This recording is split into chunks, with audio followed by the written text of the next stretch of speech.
In our last video, we introduced the idea of inheritance, and we had a subclass of the circle class that was called cylinder, and we saw that an instance of that subclass contains all the instance variables of itself and of its ancestral classes, all the way up the hierarchy, all the way to object, which, as we'll see here, is the root class of all the classes that you can possibly have in Java. And we'll talk more about that in a bit. We also, in that last video, covered overriding, which is not the same as overloading. We overrode the find area method of circle and made another find area method for cylinder, because after all, the area of a cylinder is not the same as the area of a circle. Although the area of a cylinder does make use of the circle's find area, and we use the super keyword to do that. So, and of course, although overriding and overloading are two different things, keep in mind we are doing some overloading here too, because the constructors are overloaded constructors. So all of that was stuff we did in this inheritance 1. And now we're going to dive into inheritance 2, and we're going to really dive deeply into polymorphism, which is enabled through the use of this overriding. And if I scroll down here on Canvas, in terms of the code examples, we're going to make use of this package here in this zip file here. So if we look in the Liang, once I've put it into the source folder of the Liang 11e samples, we can see that we have a circle class. By now you're very familiar with that. We have a cylinder class, which we spent some time with the last time. And then we also have another class, which is also a subclass of circle that we call sphere here. So now circle has two descendant classes, two subclasses. And we also have an application here that's going to be allowing the user to decide whether I want to have circles or cylinders or spheres. And whatever combination I want, I can have that combination. I'll have an array where each element of that array is pointing at either a circle or a sphere or a cylinder. So let's start by going through the slides. This is corresponding with chapter 11, where we have a lot of inheritance stuff going on. And the first thing I'd like to talk about is this notion of the object class. So object is a class. It's in the java.lang package. And it is the root class, it's the granddaddy class of all the classes that you can possibly have in Java. Any class that you can create is going to be a subclass or a descendant class of object, even if you don't explicitly state it. For your person class, you did not have to say person extends object, or whatever the class is that you have for your assignment. You don't have to say that that class extends object, but it does, by default, extend object. And there's a lot of methods that are from the object class, equals, clone, get class, and toString. And we're going to make use of get class, we're going to make use of toString, and you've seen that we've made use of equals before, although we actually used equals that was an override of the object classes equals. So just as a reminder, we can go to the Java documentation. I have a link to it from our code examples in the modules. Let's look at it outside of Canvas here. And let me go to the java.lang package. And let's go to the object class, which is right here. And there it is, the object class, the root of the class hierarchy. Every class has object as a superclass. And here's some methods that we can override if we want. So all of this, every class that we create is ultimately a descendant from object. So we'll be seeing some of this stuff with the object class and what we can do with it in a little bit. So let's get to polymorphism. What do we say? The ability of object-oriented programs to generate different behavior with exactly identical method calls. And how is this possible? It's possible through something called dynamic binding. And what is dynamic binding? It's a runtime decision on which version of the method will execute. And that is based on the instance's class type. So when we call a method of a class, we're calling it with respect to a particular instance. And the version of the method that we call is going to be the version of the instance. It will not, for example, be the version of the reference variable that points to that instance, because reference variables can point to instances of their own class, or for that matter, to instances of subclasses of that class. So if I have a reference variable of type circle, that reference variable can point to a circle. It could also point to a cylinder. It could also point to a sphere. And the determination of which version of an overridden method gets called has nothing to do in that respect to the reference variable. It has to do with the instance that the reference variable is pointing at, and we'll see that in our example. And how do we do it? We are overriding our methods into subclasses.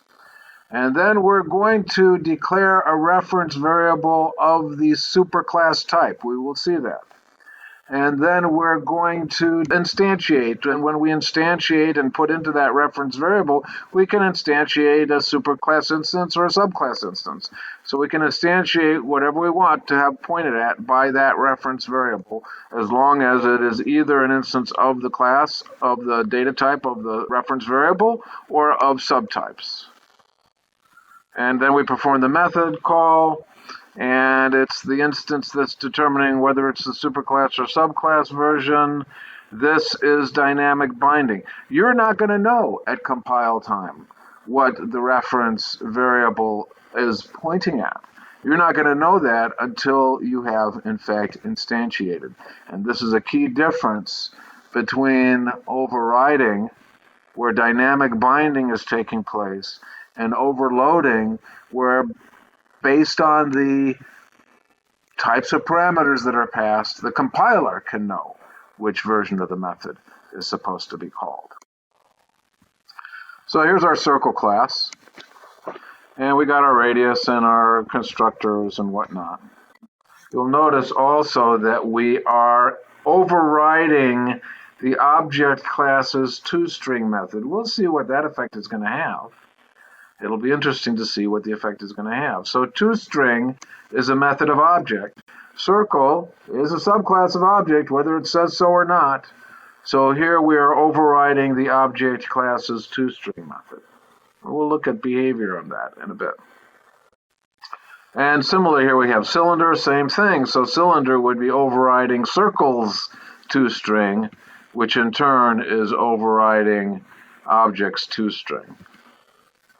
And in this example here, even though in the previous example we were overriding the circle class's find area method, you'll notice that in this example we're not, so just for illustrative purposes.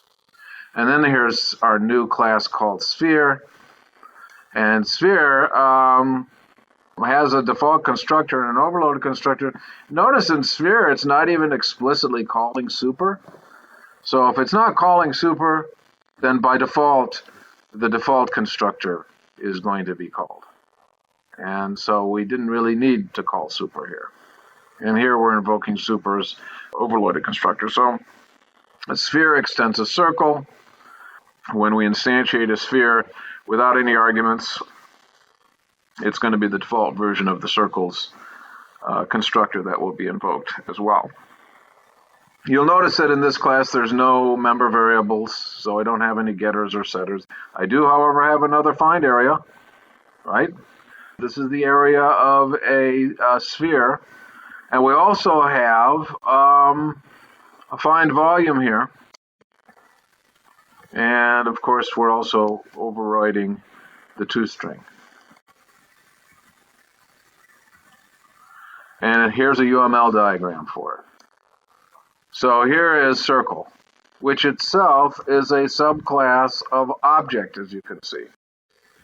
And here are the subclasses. We don't have a find area down here in cylinder, as I said, for this example, but we do have a find area for sphere.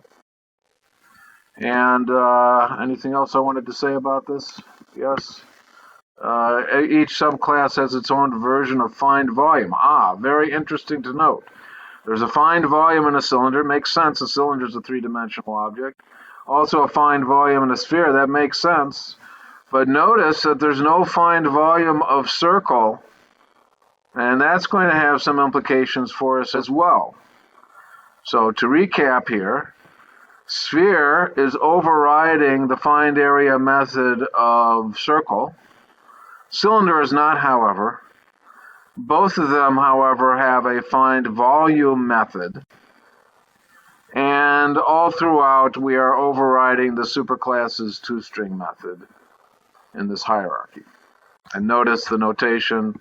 We have two subclasses of circle, so we have the open triangle pointing up to circle from those two, and then from circle into object, making it explicit that circle is indeed a subclass of object.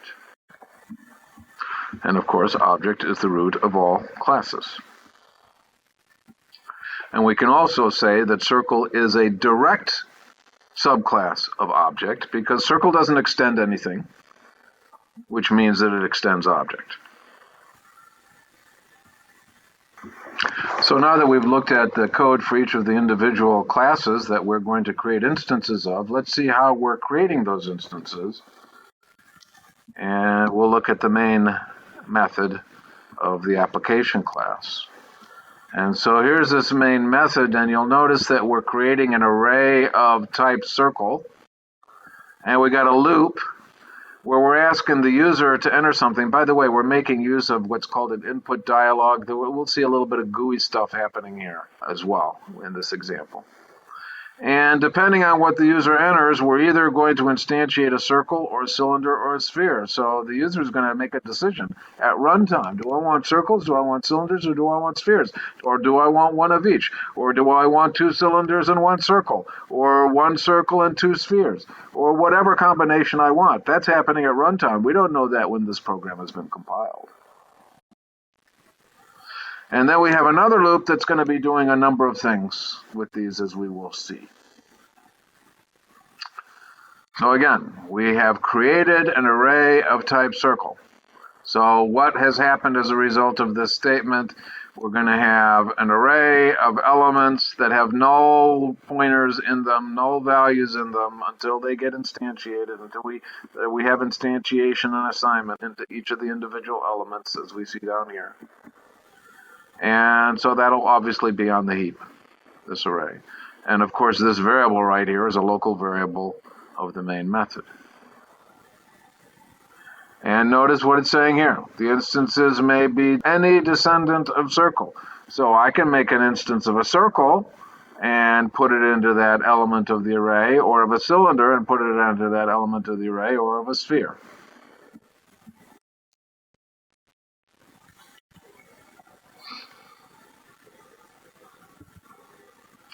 Now let's take a look at this other loop, and we'll see some things that are happening here. One thing that's happening is we're calling find area. Now when we call find area, what version is going to be invoked? Well, it depends on what the instance is. And that's where we're going to see dynamic binding come into play, which is essentially what we were seeing in the previous example when we created the cylinder in the first place.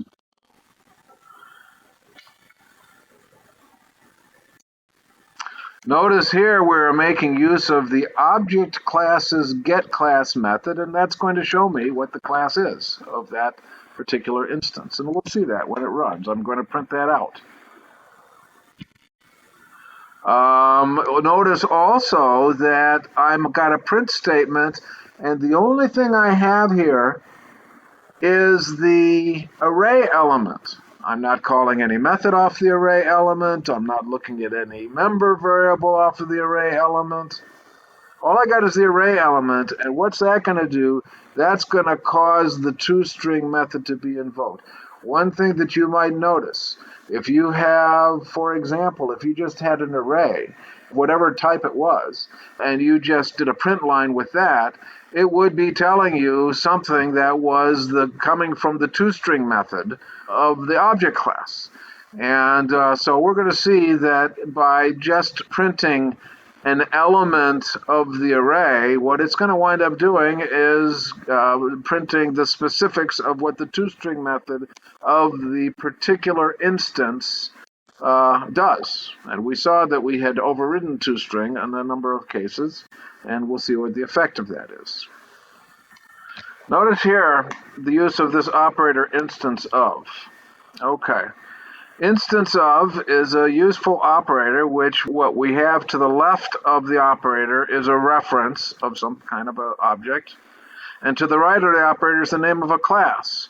And what is instance of doing? It's giving me a Boolean. It's giving me true or false. So if this particular element is an instance of cylinder, instance of is going to give me a true. Otherwise, it's going to give me a false. And down here, if it's an instance of sphere, instance of will give me a true versus a false if it's not. And here what we're doing in this case, if it is a cylinder, we would like to be able to display the volume of that cylinder. If it's a sphere, we would like to be able to display the volume of that sphere. But remember, there was no find volume at the superclass level. So as far as circles are concerned, there's no such thing as find volume. And so in order to accommodate that, we have to do some typecasting. And we're doing typecasting here. We're taking that element of the array and we're casting it as a cylinder. Or we're taking that element of the array and we're casting it as a sphere. And we had looked a little bit at typecasting early on. One of the examples from chapter 2 where they kind of had a trick where they would typecast a double into an int in order to truncate values and things of that nature. You might remember that. But now we're typecasting a reference that, as far as it's concerned, is just a circle, and we're saying, no, let's treat it as a cylinder, or no, let's treat it as a sphere. And here we'll talk a little bit about typecasting, which is what I was alluding to before.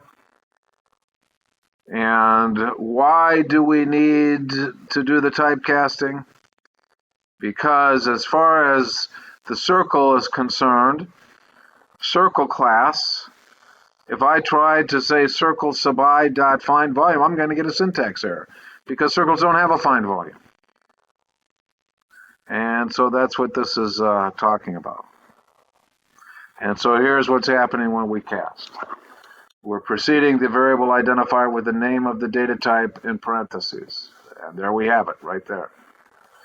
Now, what does that mean? That means that circle at position I is being treated as a cylinder reference. Now, let's take a look at why we've got some parentheses going here. You'll notice that I have parentheses here.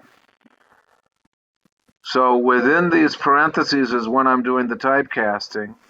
Why is that? Because by default, the dot operator would precede the typecast.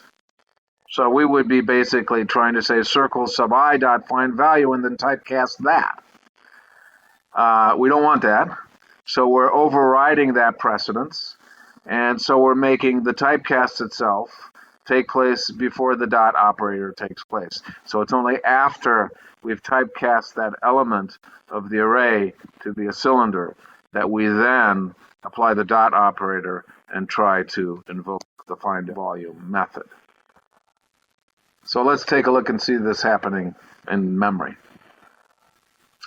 So we've instantiated an array of circle references. Notice they're all nulls. We don't have any circles yet or any other kind of object at this point. I've got my I variable here for the loop just to illustrate what's going to happen as the loop moves forward. But by the time this statement is done, yes, circles, this local variable in main, is actually pointing at this array. And let's see what happened here. Here the user first selected a circle, then a cylinder, and then a sphere. And you can see that each time in the loop, we were instantiating these objects, and the reference would be pointing at each of these objects. So we have circles, that variable in main pointing at the array, and each element of the array is pointing at either a circle or some subtype of circle. Okay, so here was a scenario we're going to call find area in that second loop. So we're looping each time. In that second loop, we're going to invoke find area. So the first time it was a circle, so we called the circles version of find area. The second time it was a cylinder, and cylinder did not have its own find area.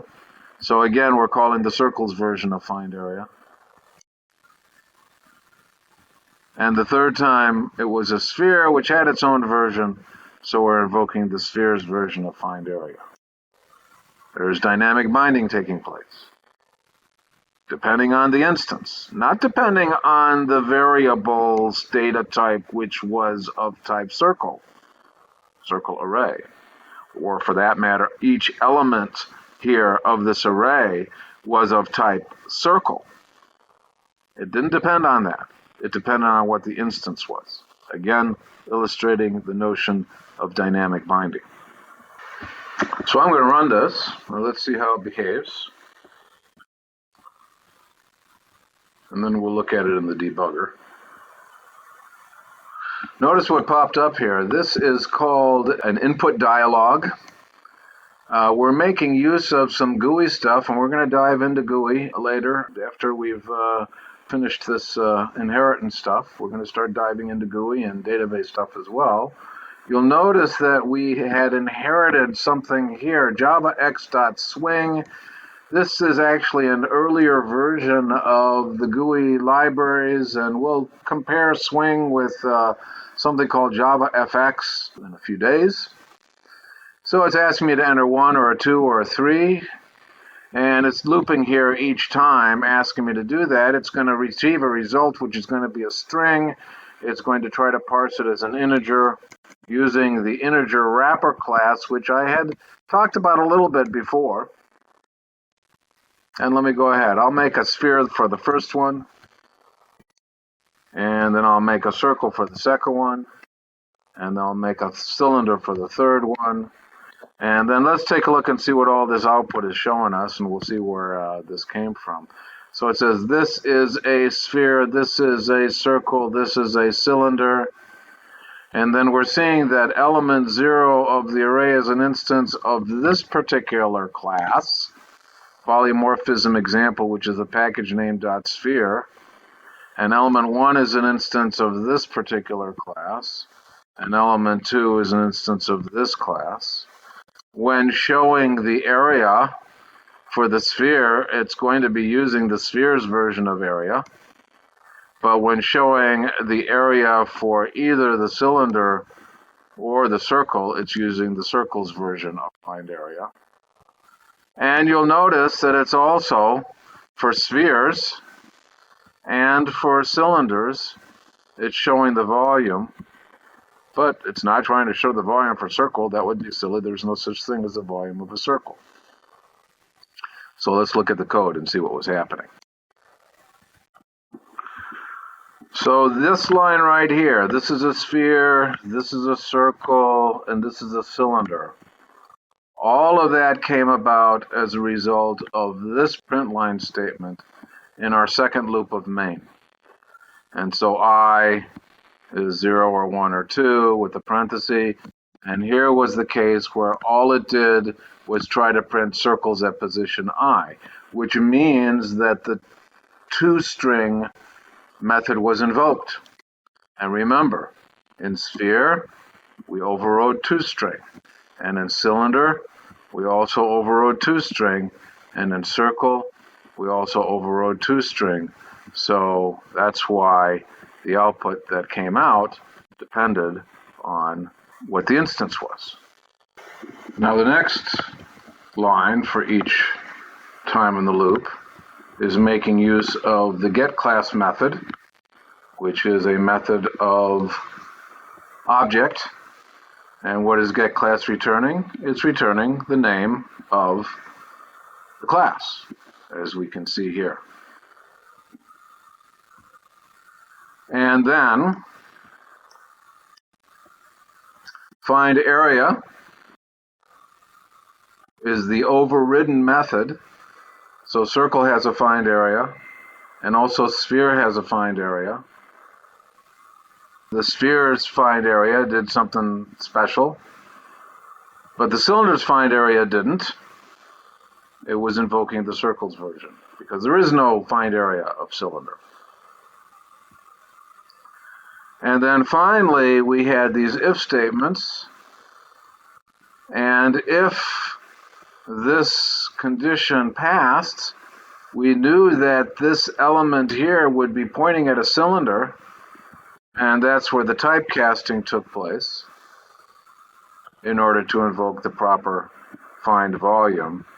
And that's how we get this coming out and this coming out. For cylinders and spheres, we were able to get the volume.